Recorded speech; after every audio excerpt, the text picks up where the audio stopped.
Good morning. Dito tayo ngayon sa San Antonio, Quezon. Papalipad tayo mga idol.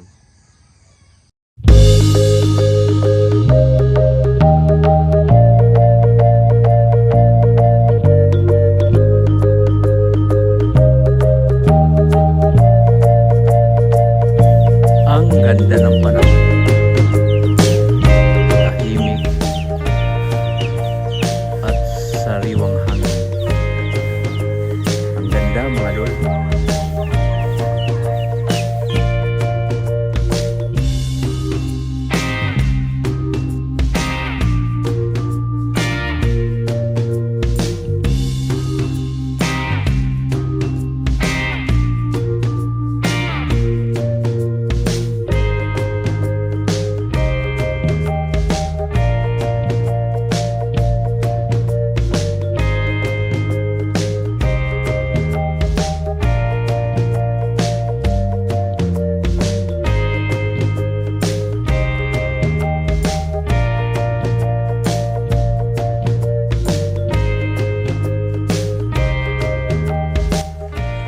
Shout out sa inyo dyan, mga taga San Antonio, Quezon Province. Ayan ako. Pinaliparan ko na kayo ng drone.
At ayun na nga mga dol. Binigay ko sa utol ko yung drone. Siya na nag-operate. Ayan, enjoy na enjoy yung utol ko. Dito yan sa farm niya. Sa may Quezon Province. Hayaan natin siyang mag-enjoy mga dol. Alam niyo mga dol, kakaiba talaga pagka mayroon kang drone. Nakapagbibigay sa iyo ng saya. Hindi lang basta nagbablog tayo dahil gusto nating kumita, kundi naglilibang din tayo. Iba ang pakiramdam kapag nagpapalipad ka ng drone. Talagang masaya. Kaya lang, siyempre, medyo mahal magkaroon ng drone. Pero kung may pera ka, at may edad ka na, ito lang ibisyo mo. Magandang bisyo ito. Ayan, ang nyug, oh. Daming bunga. Kaya lang, ang taas. Hindi tayo makapangbuko, mga dol. Medyo hirap na tayong umakyat. Yan, oh. Sarap sigurong humigop ng sabaw ng buko. Talaga naman. Yan ang Quezon Province. Talagang kilala sila pagdating sa bukuhan. Kasi halos lahat ng buko dito sa Metro Manila, karamihan galing ng Quezon, Bicol. Kasi sila ang mas may maraming tanim na buko. Ayan, hinayaan ko lang yung utol kong mag-enjoy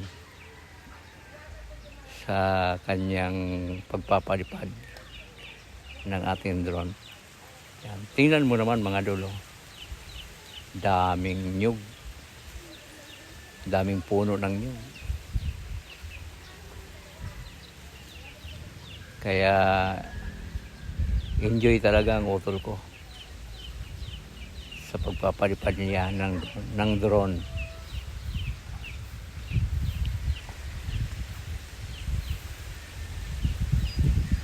Yan yung kanyang pahingahan. Sarap ng hangin dito sa probinsya. Iba talaga ang probinsya. Kaya sarap talaga pag mayroon kang lupa dito sa probinsya. Ayan yung utol ko. Yung naka-block ako yun, mga dul. Ayan, pinapaikot-ikot ni utol yung drone natin.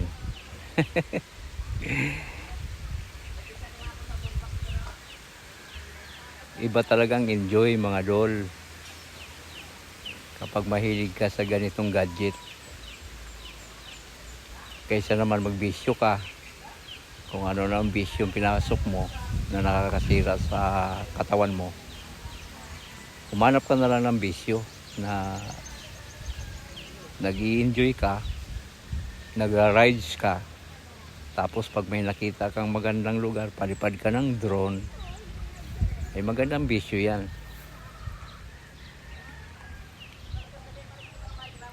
At siyempre mga dol, marami pa tayong rides na gagawin kung lulubin ng Panginoon. Kaya naman mga dol, baka naman pwedeng humingi sa inyo ng subscribe dyan. At saka share and like na rin sa ating video. Hindi naman siguro mabawasan ang inyong kagwapuhan o ang inyong kayamanan kung susuportahan ninyo ako sa munting vlog na ito, mga dol. Salamat!